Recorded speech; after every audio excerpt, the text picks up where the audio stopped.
ఏలూరులో జరిగిన భోగి వేడుకలో ఎమ్మెల్యే బడేటి చంటి కుటుంబ సమేతంగా పాల్గొని భోగి మంటలు వెలిగించి సంక్రాంతి సంబరాలను ప్రారంభించారు.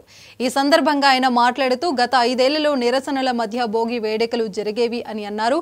కూటమి ప్రభుత్వం ఏర్పడిన తర్వాత ఆనందోత్సాహాలతో ప్రజలతో కలిసి సంక్రాంతి వేడుకలు జరుపుకుంటున్నామంటున్నారు. ఎమ్మెల్యే చంటితో మా ప్రతినిధి రాంబాబు ఫేస్ టు ఫేస్. ఘనంగా జరుపుకునే సంక్రాంతి పండుగలో భాగమైన భోగి పండుగ ఏలూరులో స్థానిక శాసనసభ్యులు బడేటి చంటి గారి ఆధ్వర్యంలో ఘనంగా జరుగుతుంది. ఇక్కడ మనతో పాటు బడేటి చంటి గారు ఉన్నారు. ఆయన తెలుసుకునే ప్రయత్నం చేద్దాం. సార్, కూటమి ప్రభుత్వం అధికారంలోకి వచ్చిందా? మొట్టమొదటిసారి జరుపుకునే భోగి పండుగ ఎలా ఉంది? ప్రజలు ఎలా ఉన్నారు?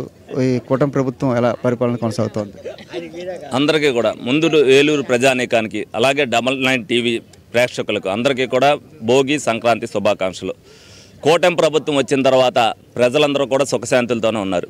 6 నెలలుగా ప్రతి పండుగని కూడా అత్యంత ఆనందదాయకమైన వాతావరణంలో చేసుకున్నారు. అలాగే ఈ సంక్రాంతిని ఇంకా అంతకంటే ఆనందంగా చేసుకోవాలనే ఉద్దేశంతో ఎలక్షన్కి ఏ విధంగా ఓటేయడానికి అందరూ కూడా వివిధ రాష్ట్రాల నుంచి వివిధ దేశాల నుంచి ఏ విధంగా అయితే వచ్చారో మొట్టమొదటిసారి కూటమి ప్రభుత్వం అధికారంలోకి వచ్చిన తర్వాత అదే విధంగా జరుపుకోవాలనే ఉద్దేశంతో ప్రజానికి అందరూ కూడా పిల్లలు అలాగే ఎక్కడైతే పెద్దలు ఉన్నారో ఏలూరు నియోజకవర్గంలో ఎలాగైతే రాష్ట్రంలో ఉన్న వాళ్ళందరూ కూడా ఎవరి సొంత ఇంట్లోకి వాళ్ళు రావడం జరిగింది. అత్యంత ఆనందదాయకంగా వాళ్ళు జరుపుకోవాలని కోరుకుంటున్నా.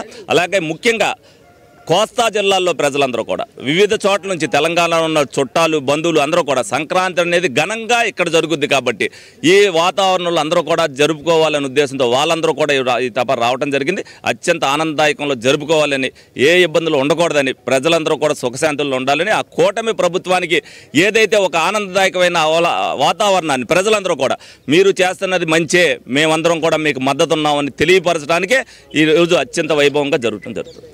ఇక్కడ ఎమ్మెల్యే గారు మిస్సెస్ ఉన్నారు. ఆయన తెలుసుకునే ప్రయత్నం చేద్దాం. భోగి పండుగ ఎలా జరుగుతుంది? చాలా బాగా జరుగుతుందండి. మొత్తం అందరూ పొద్దుటే లేసి చక్కగా బాగా జరిగింది. చాలా భోగి మంటలు ప్రతి వీధిలో వేశారు. చూసుకుంటే తెలుగు రాష్ట్రాల్లో ముఖ్యంగా పశ్చిమ గోదావరి జిల్లాలో వాడలో కూడా ప్రతి పల్లెలో, అదే రకంగా పట్టణాలు నగరాలు లేకుండా అన్ని చోట్ల కూడా వేకువజామున లేచి అందరూ కూడా భోగి మంటలు తలస్నానాలు ఆచరించి భోగి మంటలు వేసుకునే పరిస్థితి ఉంది. భోగి రోజు నుంచి కూడా భోగి, సంక్రాంతి, కనుమ 3 రోజులు కూడా పూర్తి స్థాయిలో 3 రోజులు పండగ వాతావరణంలో ప్రజలందరూ కూడా చాలా సంతోషాలతో, సుఖ సంతోషాలతో ఈ పండగ జరుపుకునే పరిస్థితి ఉంది. ఇది ఇక్కడ ఉన్న పరిస్థితి. ఏలూరు ఎమ్మెల్యే కార్యాలయం దగ్గర నుంచి కెమెరామెన్ ఆర్కేతో రాంబాబు.